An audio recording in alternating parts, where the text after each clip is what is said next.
Hola, mi amigo querido, qué alegría. Mi amiga, mi hermano, mi hermana.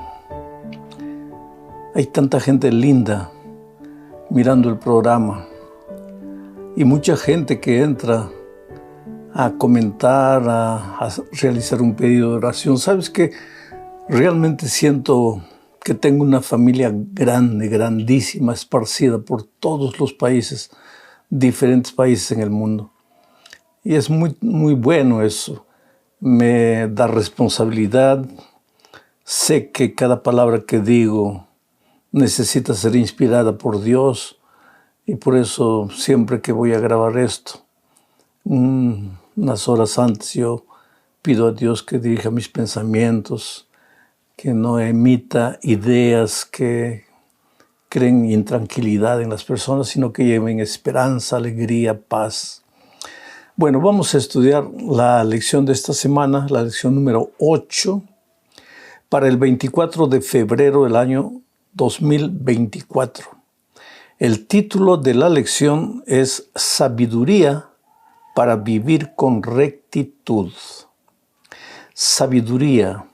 El propósito de la lección es mostrar que andar en los caminos de Dios, seguir sus mandamientos, observar sus consejos, recibir sus amonestaciones y cumplirlas, no es simplemente guardar un código frío de normas y reglamentos, sino que es la expresión, es el resultado de una experiencia de amor maravilloso con Dios.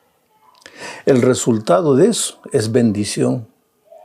No hay nadie que camine en los caminos de Dios y que no reciba la bendición, porque la bendición es una consecuencia, es un resultado. Así como la maldición, el sufrimiento, el dolor es una consecuencia de apartarnos de Dios, las bendiciones prometidas en su palabra son una consecuencia de andar en los caminos de Dios. La palabra clave para esta semana es la palabra sabiduría. Sabiduría no es conocimiento. Una persona puede tener 5 títulos doctorales y sin embargo no tener sabiduría. Sabiduría es usar el conocimiento de una manera adecuada. La edad no da sabiduría. Hay personas que envejecen y nunca llegan a ser sabias. La universidad no da sabiduría.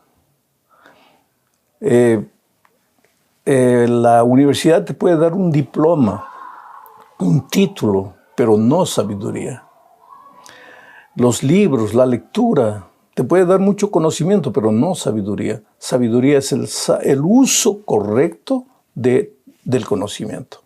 Entonces vamos al primer subtítulo de la lección de esta semana. Dice, en mi corazón he guardado tus dichos. Y aquí veremos que sabiduría es andar en los caminos de Dios. En esta parte vamos a estudiar brevemente algunos versículos del Salmo 119. El Salmo 119 tiene 176 versículos. Es el salmo más largo de la Biblia. Está dividido en 22 estrofas. En hebreo se les llama estanzas. Cada estrofa, este salmo es un acróstico porque el alfabeto hebreo tiene 22 letras y este salmo tiene 22 estrofas. Y la primera estrofa, por ejemplo, empieza con la letra A del alfabeto hebreo. La segunda estrofa con la letra B, en fin, es una especie de acróstico. Es interesante que el tema del Salmo 119 es la palabra de Dios. Pero la palabra de Dios está presentada bajo varias nomenclaturas. La ley de Dios, la palabra de Dios, el camino de Dios, el consejo de Dios, la amonestación de Dios, la instrucción de Dios, en singular y en plural. Entonces, cada vez que tú escuchas cualquiera de estas palabras, se está refiriendo a las instrucciones divinas, a los consejos divinos, a las enseñanzas de Dios. Y en esta primera parte vamos a ver que sabiduría es andar en los caminos de Dios. Vamos a leer el Salmo 119, versículos 1 al 3 y después los versículos 9 al 11. Leo, dice así: bienaventurados, o sea, felices. ¿Quiénes son felices? Los perfectos de camino. Cuando se dice aquí perfectos de camino, se está diciendo los perfectos que andan en la ley de Dios, en las instrucciones de Dios, en las enseñanzas de Dios. Y se repite, por eso voy a leer de nuevo. Bienaventurados los perfectos de camino, los que andan en la ley de Jehová. Bienaventurados los que guardan sus testimonios. Aquí está otra nomenclatura, los testimonios. Andar en la ley de Dios es guardar sus testimonios, y eso es andar en el camino de Dios. Sigo leyendo. Y con todo el corazón le buscan, pues no hacen iniquidad los que andan en sus caminos. Aquí nuevamente la expresión andar en sus caminos. ¿Con qué limpiará el joven su camino? Y responde el mismo: con guardar tu palabra. Aquí está otro sinónimo: palabra, ley, instrucción, consejo divino. Con todo mi corazón te he buscado, dice el salmista. No me dejes desviarme de tus mandamientos, de tus caminos, de tus instrucciones. En mi corazón he guardado tus dichos. Aquí está otra nomenclatura: tus dichos, tus palabras, tus consejos, tus testimonios, tu ley. En mi corazón he guardado tus dichos para no pecar contra ti. Querido, las instrucciones divinas no fueron dadas para quitarnos libertad. A veces nosotros tenemos la impresión de que las instrucciones divinas nos quitan libertad, y entonces estamos tratando de driblear. Voy a usar un lenguaje del deporte, ¿no? Driblear. Cuando el futbolista tiene la pelota en los pies, ¿qué hace cuando driblea? Va para allá, trata de pasar con la pelota. Nosotros muchas veces tratamos de driblear las instrucciones divinas. Inventamos una cosa, inventamos otra cosa, raciocinamos, filosofamos, damos nuestra opinión. Quiere decir, la instrucción divina está ahí clarita, pero no queremos obedecerla, queremos hacer nuestra voluntad, seguir nuestros caminos. ¿Y qué sucede? Cuando nosotros seguimos nuestros caminos, infelizmente nuestros caminos son caminos de muerte. Nos llevan a nuestra propia destrucción. Después viene la derrota, el fracaso, el sufrimiento. ¿Y qué pasa? Pensamos que es un castigo divino, cuando Dios no nos está castigando. Nosotros simplemente estamos sufriendo las consecuencias de nuestro desvarío. Es por eso que sabiduría es andar en los caminos de Dios, guardar las instrucciones divinas en nuestro corazón, cultivar con Dios una experiencia de amor, y como resultado de esa experiencia de amor, seguir sus instrucciones. Y como resultado de todo eso, el único beneficiado seremos nosotros. ¿Por qué? Porque las promesas de su palabra serán una realidad en nuestra experiencia. Sabes, no basta estar en la iglesia, no basta haberse bautizado, todo eso es necesario. No basta cumplir los mandamientos mientras las otras personas nos ven. Hay que atesorar la palabra de Dios, los consejos divinos en nuestro corazón, y vivir, pensar, hablar. Dejar que los mandamientos de Dios se formen parte de nuestra manera de ser, de nuestro carácter, de nuestro ser entero.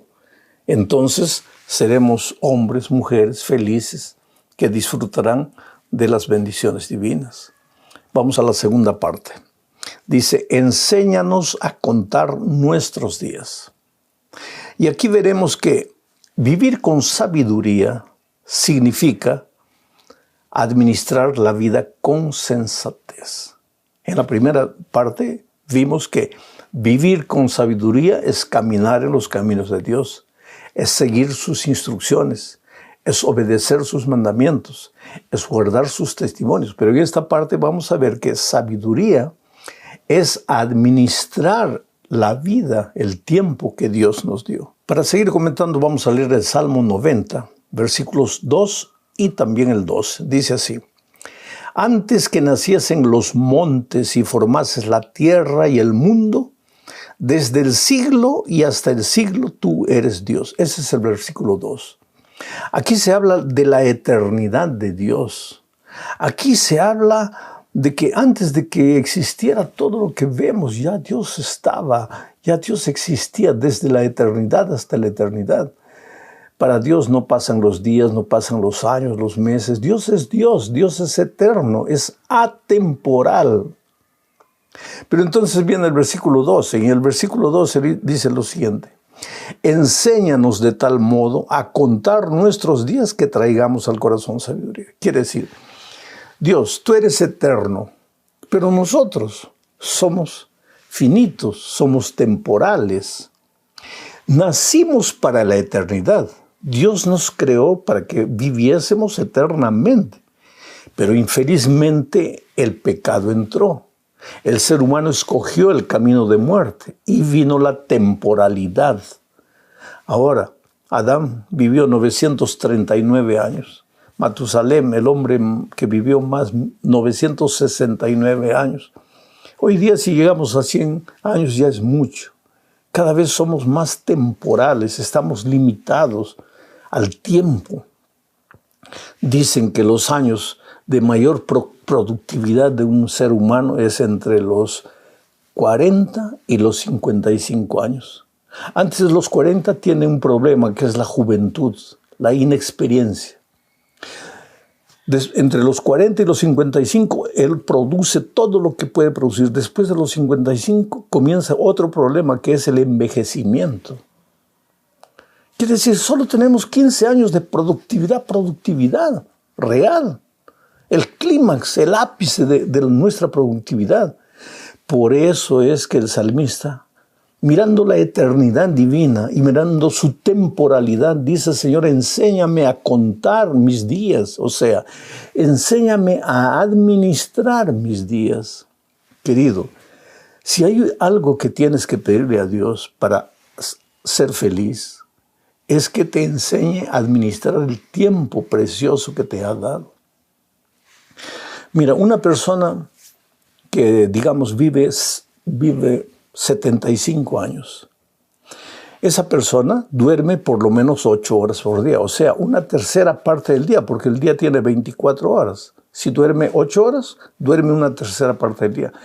Si vive 75 años, va a dormir 25 años. 25 años durmiendo. ¿Te das cuenta?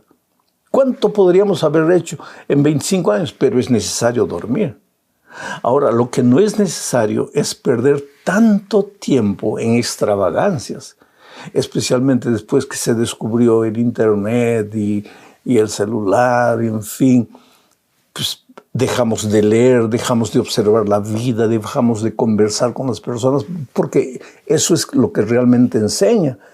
Dejamos de pasar tiempo con Dios y vivimos buscando noticias del mundo. Pero ¿qué pasa? El tiempo se nos va, el tiempo corre. Cuando la televisión estaba de moda, porque también ya está pasando de moda, por lo menos aquí en el Brasil, el brasileño término medio miraba entre 25 a 30 horas por semana de televisión. Imagínate cuánto tiempo es eso.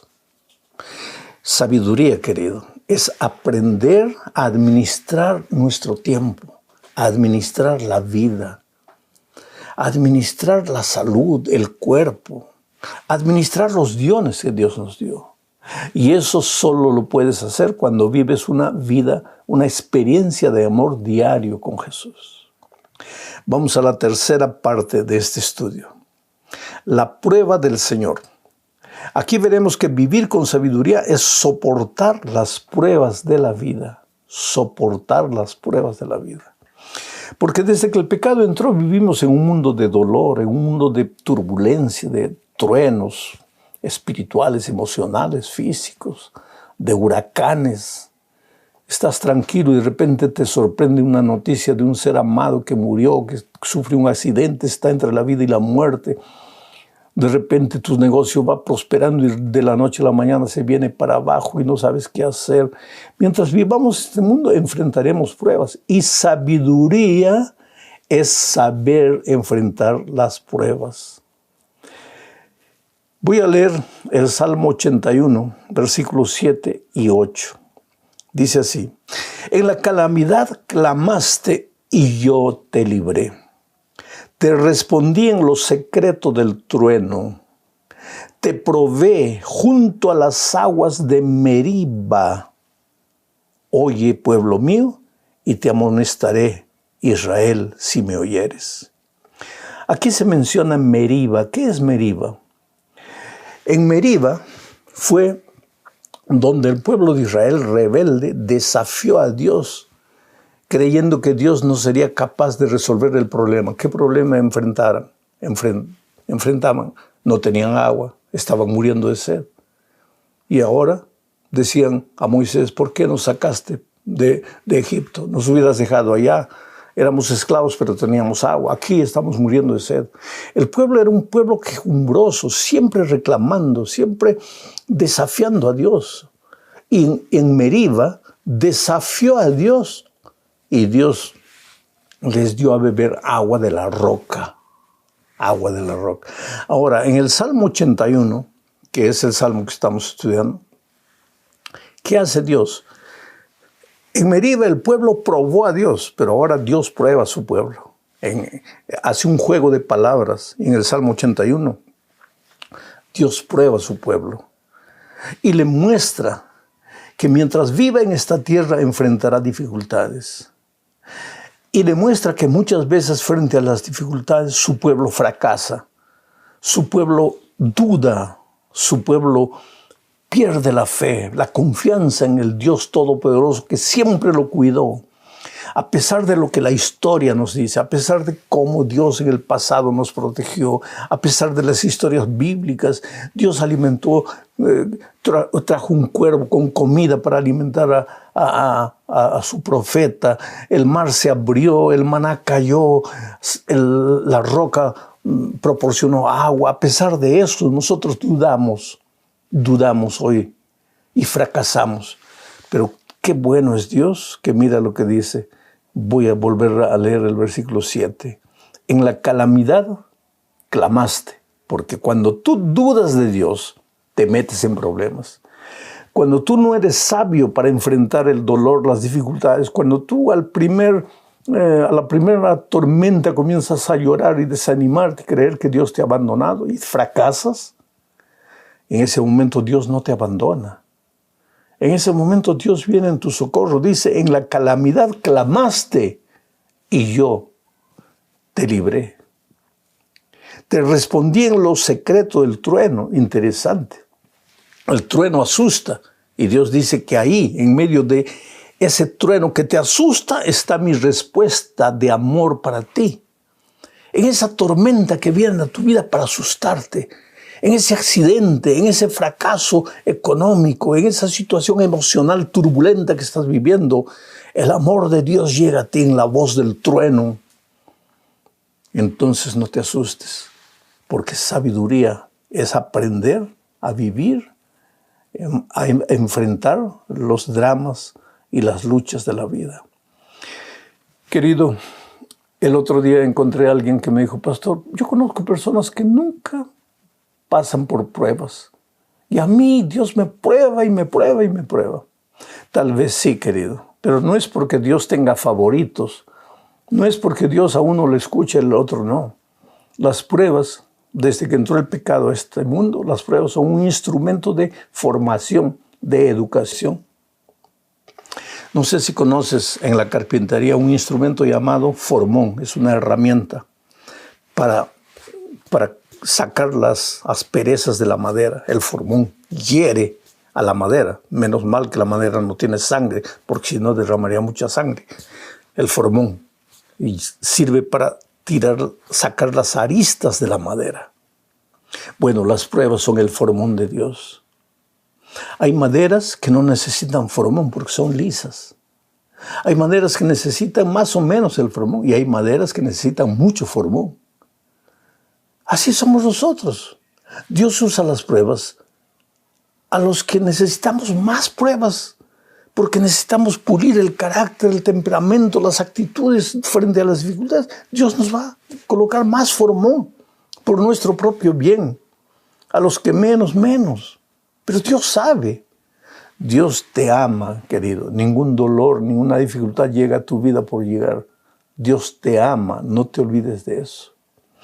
Vamos entonces ahora a la cuarta parte de este estudio, bajo el subtítulo El engaño del mal camino. Y aquí veremos que sabiduría significa no sucumbir a las tentaciones del enemigo. Pero nuestro estudio nos muestra que hay dos tipos de tentaciones. Tentaciones que vienen de afuera y tentaciones que vienen de nosotros mismos, de adentro, de nuestra naturaleza pecaminosa. Leo el Salmo 14, el Salmo 141, versículos 3 y 9. En el 3 se muestran las tentaciones de adentro y en el 9 se muestran las tentaciones de afuera. El 3 dice, pon guarda a mi boca, oh Jehová. Una de las grandes tentaciones es esta boca, hablar lo que no conviene. ¿Cómo somos rápidos para hablar? Después nos arrepentimos, pedimos perdón, pedimos disculpas, pero ya hablamos. ¿Por qué no le pides a Dios que coloque freno a tu lengua, freno a tu boca? Piensa lo que vas a hablar.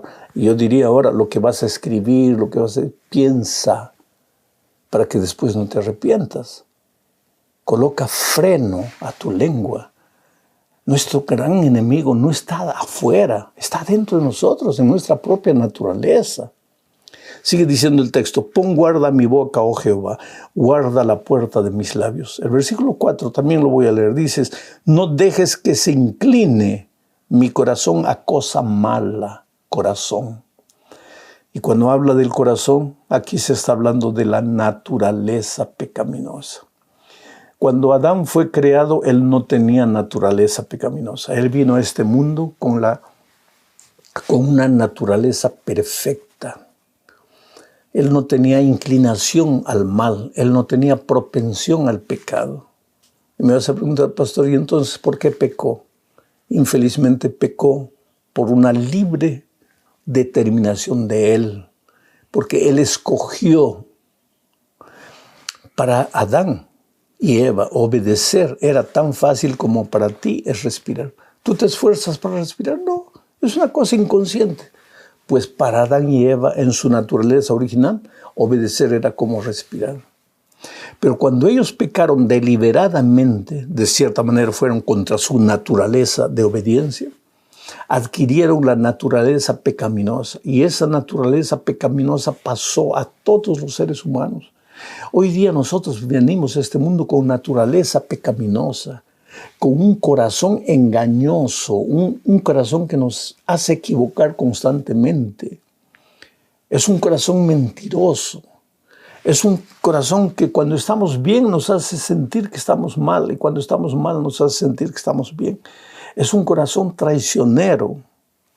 Por eso el salmista en el versículo 4 dice, no dejes que se incline mi corazón a cosa mala, a hacer obras impías con los que hacen iniquidad y no coma yo de sus deleites. Pero después en el versículo 9 el salmista habla de las tentaciones que vienen de fuera. Guárdame de los lazos que me han tendido y de las trampas de los que hacen iniquidad. Oh querido, Dios es tu guardador, Dios es tu libertador. Él te puede librar de los enemigos que vienen de afuera, que quieren hacer mal. No temas. Si estás escondido en las manos de Dios, ellos no te pueden hacer nada. Pero también te puede liberar de tus propios enemigos.